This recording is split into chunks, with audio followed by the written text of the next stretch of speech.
Alright, let's get into it. Hello everybody, it's me, it's Mr. 789 here on this glorious night of January 16th, 2017.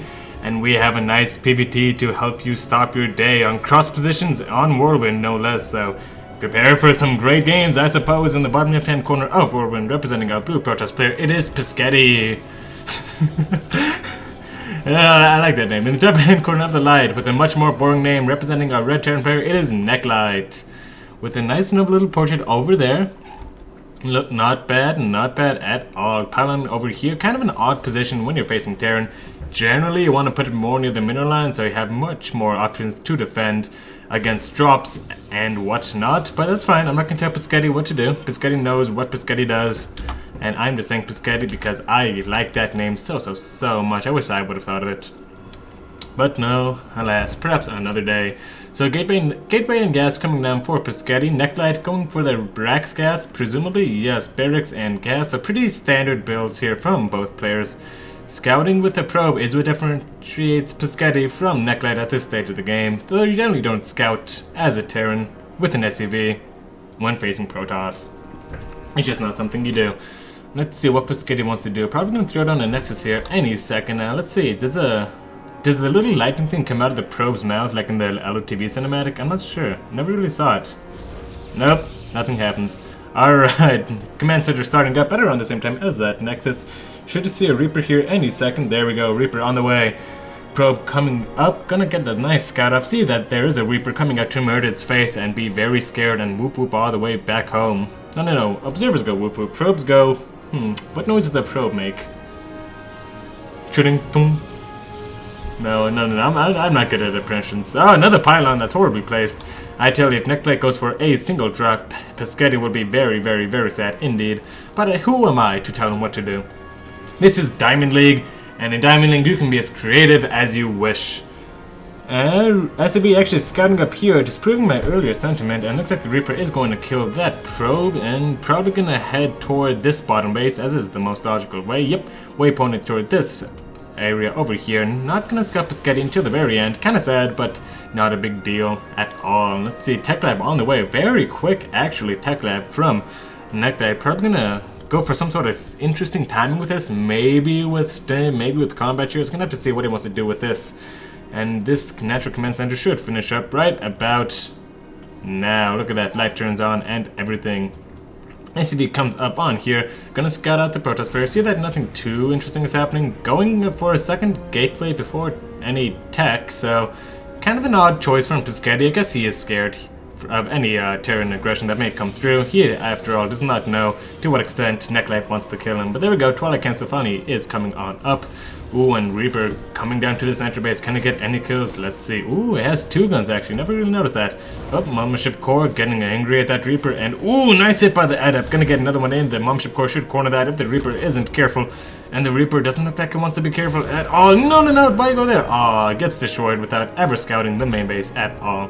Look at that. He sees two gateways being made, and he must be like, what? Where's his tech? Where's the Robo? Where's the Twilight? There's the Twilight, folks. Let's see what's... I'm wagering Blink on this one. Because I see no reason not to get Blink at all. Unless it's for a Dark Shrine. No, he's getting a Robo. Probably doesn't have the gas. No, he does have a gas for a Dark Shrine. So, gonna have to see what he wants to do with that. And NECLight gonna throw down another barracks. Going for this 3 barracks play? No. 2 barracks, 1 factory, and 1 Starcraft. So kind of a variation of the 2-1-1 build. Retracing Stem and getting a tech reactor on that. So my guess is put out with Marauders and some Widow Mines with medevac support, which can be strong if the Protest player is only going for that adept play and tries to take a very greedy third base. Gonna have to see what Pasketi wants to do. And actually, Glaives coming in from the Twilight Council. Very interesting choice from Pasketi. Gonna have to see what he's gonna do with that. Probably gonna go for some sort of timing. And yep, ooh, Adept's moving on in. Not quite timed up with Resonating Glaives, but just gonna see what's what. And might get the crap killed out of him by these Marauders. Sneaky, but this is post-patch. These Adepts do not one-shot these SCVs. Look at that. Yeah, they survive with 1 hit point. So instead of 4 SCV kills, they only get 2. But still, that's a little bit of damage done. 2 workers killed. 2 workers killed of NECLight. So that Reaper did more than I would have expected. Gonna have to see what Pasketi does off these 2 bases. There we go. NECLight finally using the scan to see what he's up against. Sees 3 gateways, sees a Robo, sees a Twilight, and says everything looks a-okay. Ooh, packing up with 3 Marauders and 2 Marines. What an interesting drop that is. I believe in you, drop. I can't look at you forever, but I'm just gonna say, Godspeed. Alright, NECLight, in the meantime, Stim is almost finishing up, Reactor on the way, and actually, fatty supply block from NECLight, and no depot on production. One just starts now, 3 more on the way. Does he have enough for a supply drop? That one almost has enough, but nope, not enough for a supply drop. Oh, that must be super frustrating for our friend NECLight. Double Forge on the way, and holy Templar Archives on 2 bases versus Terran. What is that? Oh boy, this reminds me of a very Heart of the Swarm Protoss style. Gonna have to see how this turns out. Generally, Liberators are good enough to stop Templar Archives from being too strong early in the game. Ooh, but coming with that drop is NECLight. Marauders get dropped, and I don't think there's actually much here to stop this. Photo Overdrive gets popped, but Pylon not in a good position at all. Trying to warp in 2 Stalkers. If he wants to, he can stim forward and take these out. Nope, not deciding to do that at all. Picking up, maybe going to go to the main. Scouts out this Templar Archive, which is super, super important. So we now know he should just make Liberators galore. Probes actually being pulled to fight these Marauders. Whoa, definitely not something you want to see as Pasketi. Picking up and go, ooh, cute medevac macro from our friend NECLight, and Big Daddy Immortal comes out and looks at these Marauders and says, yes, please, I'll have 2. And running away with his tail between his legs is NECLight. 200 Marauders with Stim, still can do a lot with that though. 2 Adepts here, and with Glaives finished up for them, probably going to try to move in once NECLight moves out. Yes, it's going to be a Widowmine, Marauder, Marine kind of composition. Definitely not what you want to do versus 2-base Storm. Like, Liberators are so good at shooting at 2-base Storm nowadays. It is insane. Siege tanks too also exacerbate the problem. 3rd-base coming down for NECLight. And looks like these Marauders are just going to walk their way home. Seeing that they're a bit bulky, just want to burn some extra calories. Don't leave them hanging, says the other Marauder. And 1 Immortal should do good. I always like seeing one or 2 Immortals in PvT because it's just so strong. They just add so much of a backbone to your army. There we go, warping in some Templar. Storm finishing up here pretty soon with 2 Forges. I think he may be stuck in the Heart of the Swarm style. But that is a-okay. We're gonna see how it works out in Legacy of the Void. Because Legacy of the Void has really just been people slowly playing more Heart of the Swarm style. Except now there's Disruptors and Lurkers. Alright, Zealots coming on out. Do they have Zealot legs? Well, of course, but do they have charge? No, no charge from these Zealots. And oh boy, Slow Zealots, definitely not the best unit in the game. Observer does see this all out, so Pasketi should be pretty careful about how he takes his engagement. Storm finishing on up. And he has 2 Storms to work with. 2 more Templar with 55 energy. Gonna get enough energy for some more Storms. This is a pretty scary Terran force though, 33 to 41 total army supply, but he should be able to hold this with overcharge and some money storms. Actually, especially with money storms, if NECLight doesn't realize what's happening right away. Don't get baited into the Widowmines. Don't get baited into the... He got baited into the Widowmines! Oh, 1 strong hit, 1 Immortal goes down, but ooh, very nice storms coming down, but another nice Widowmine hit. Trying to take out this Immortal, but yeah, getting another huge storm. Wow, NECLight forced to retreat for his life. And actually with these 4 Marauders... No, that Immortal. See? The Immortal Anchor probably gonna destroy the crap. What? I've always wondered why Terrans don't do this, and then I realized that they do, but only in Diamond level leagues. Oh, actually no, I've seen them use as Force Fields versus Ultralisks, and that... that was a fun time. That was a good day. That was a good day for me. I don't know who did that. If you know who used Mules versus Ultralisks, like who first did it, like the OG Mule Force Field Ultralisk, kill it with your bio. Whoever did that, let me know in the comments below, and I'll give you some swag bucks. I don't know. Let's see, what am I coming down here? Mules repairing the medevacs. I don't think the medevacs are in crucial danger of dying. Gotta be more worried about his bio getting murdered. Oh, but getting cut out, these Marauders definitely can do some horrible things to these Stalkers that they do not teach you in school. Ooh, nice little war prism, seeing that there is... Or observers, seeing that there is a 3rd base.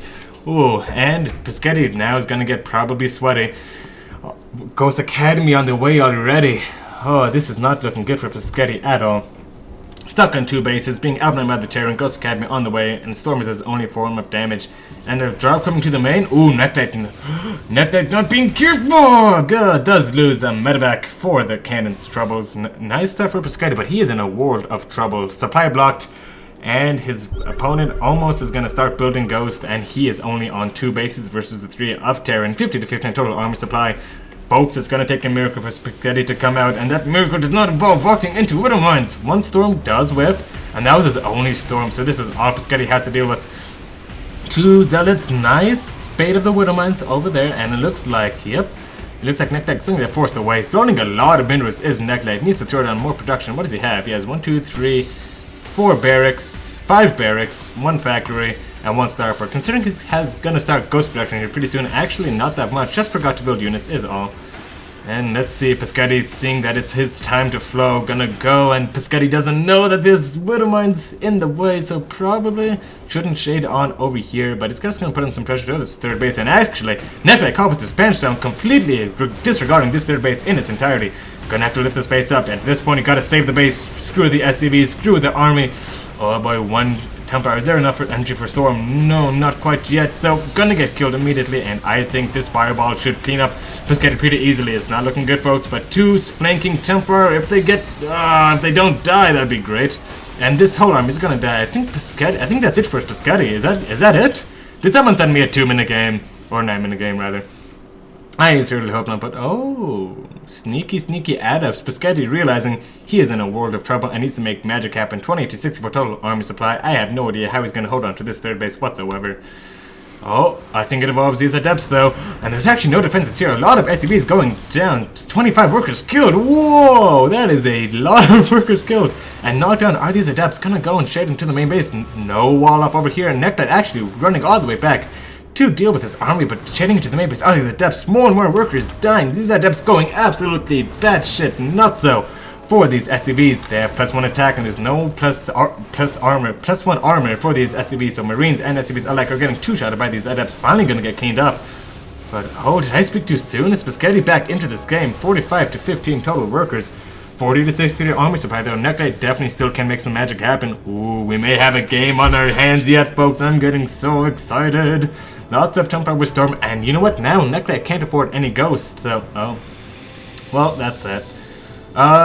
Quick pro tip: you should always try to morph the Templar with the lowest energy. So warp in some Templar and then morph those instead of morphing ones you already have. +1 finish for Pasketi, while NECLight does have +2 attack, I want to say. Yeah, +2 is about to finish. He's gonna hit with +2. Alright, Pasketi, here's the dealio. You hold this, you win the game with your slow zealots and your 2 archons and your anchoring immortal. And losing 1 immortal, not a good way to start a test engagement. Yep, just getting focused on 2 immortals both die. Oh, I fear for NECLight, but he has to split during these. Not splitting versus the storms at all. A lot of fire going very red. Anchor immortal doing huge amounts of damage. Another great storm. But now, oh, this is all to us. He can stem forward and take out this contingency. But NECLight deciding to hold on back. That decision may very well cost him the game.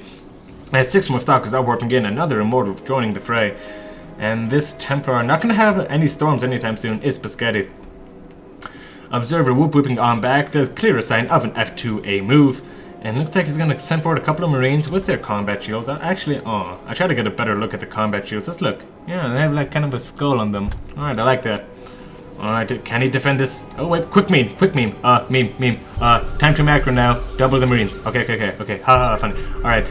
Looks like the Widowmine's gonna try to burrow on up, and his 42 to 40 and total army supply still has an advantage. Pasketi has to do a lot of work with this small force of bio he has.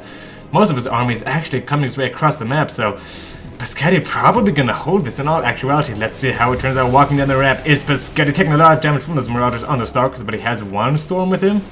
Yes, he has 1 Templar with enough entry for 1 Storm. And this small force is not going to split at all. Doing a time warp, actually, okay, Widowmine shots, but if he doesn't split, he can easily lose all of these adepts, all of the Templar, and NECLight will just roll on over him. 60 to 59 total army supply. Actually, it's looking better and better for Pasketi as time goes by. Did Pasketi bring it back? Oh, bring it back down tonight, says Pasketi. It is 40 to 32 total workers. Not impossible for a Terran in this position. Going for the Doom Drop. That's exactly what you need to do as a NECLight in this position. Gonna boost on over. No blink on the Stalkers! Pasketi 9, you gotta get blink for your Stalkers, because otherwise that would have been 2 Marines. 2 medevacs full of Marines and Marauders just kablamo. This much gone. Alright, let's see. Looks like the final engagement. Yes, moving on in. Marauders doing a lot of damage to the Stalkers in the front, but walking through another fatty storm. Pasketi, I mean, storms are just so defensive. Such a good spell is storms, and without any liberators to zone out those Templar, I mean, Pasketi's just gonna play NECLight like a fiddle on steroids. Another storm gonna come down. Yes, weakening a lot of those Marines. The energy on these medevacs is not infinite, but it can still heal up these Marines for now. It's still doable for NECLight. Let's see how it goes. Trying to run away, but oh, just retreating. It looks like he's not taking the best of fights. Widowman's getting okay connections. Bomber ship core may just end up going down, but a nice link forward from Pasketi. Oh, wait a minute. Still gonna chase down these Terran contingencies though, and it looks like NECLight actually may be in a losing position this game. 2 Marauders, 4 Marines, and 1 Ghost finally on the way, along with 2 Widow Mines and +3 armor, or +3 attack rather. Alright, getting chased back all the way to his home. Okay, Widow Mine shot right there, taking out a Stalker, and yeah, taking out a Depth there as well. This has to be a money EMP. Yes, good EMP on the jumper. Final fight for NECLight. Gonna see if he can win this with what he has, but I just think the numbers are too much. The Protoss is overwhelming the Terran. Definitely not something any Terran ever wants to hear in 1,000 billion quadrillion years. And Pasketi having some mercy for now. But NECLight's looking forward, gonna take out some of these Archons for sure. Definitely a way NECLight can get back into this game. No fourth base from NECLight, Pasketi's scouting for that, not seeing any. And right now, NECLight, you're a Terran player. You can hunker down extremely well. I would have loved to see a nuke here. That is the only way he is getting back in this game, in my opinion. But we'll have to see. Terran can pull miracles out of nowhere for excessive amounts of reasons, excessively often. Gonna have to see if that's the case for NECLight. Ooh, these Widow Mines definitely did get some connections. 3 kills each, taking down a lot of Zealots, presumably. But moving his way onto this third base is Pasketi, realizing that he doesn't have to break the Terran nut right now. He can just take down the third base, and down it goes. Ghost Academy getting targeted down as well. 1 storm on this Templar. No storm's gonna fight this just bare naked. And it seems as though that's good enough. Ooh, be so careful, Ghost. I like to think this Ghost is Nova. Go. Good luck in final. GG, well played. That is it from NECLight. NECLight is stopping out, and Pasketi is victorious. Whoa, and everyone loves a good comeback story. Pasketi is victorious, and NECLight has left the game. Not leaving the game is Pasketi. Finding the Widow Mines that so defiled his Zealots and destroying them before leaving the game. Oh, wow. I didn't know how popular Storm was in a Diamond League. It must be so great. And understandably so, floating a lot of mirrors at the end, but in the end it doesn't really matter anyways. NECLight taking so much damage from those Adepts, and the Storms were not dodged at all. No Liberators to help zone out those Templar, and in the end, it was just too much Protoss, too many Storms, too many Immortals, too many fatty connections with those Storms as well. What a grammatically awkward way to end this cast. Thank you so much for watching. Leave a comment down below if you are so inclined. Leave a like if you did enjoy this video. Subscribe to my channel for more daily Legacy of the Void content. And remember, folks, the internet could always use more heroes.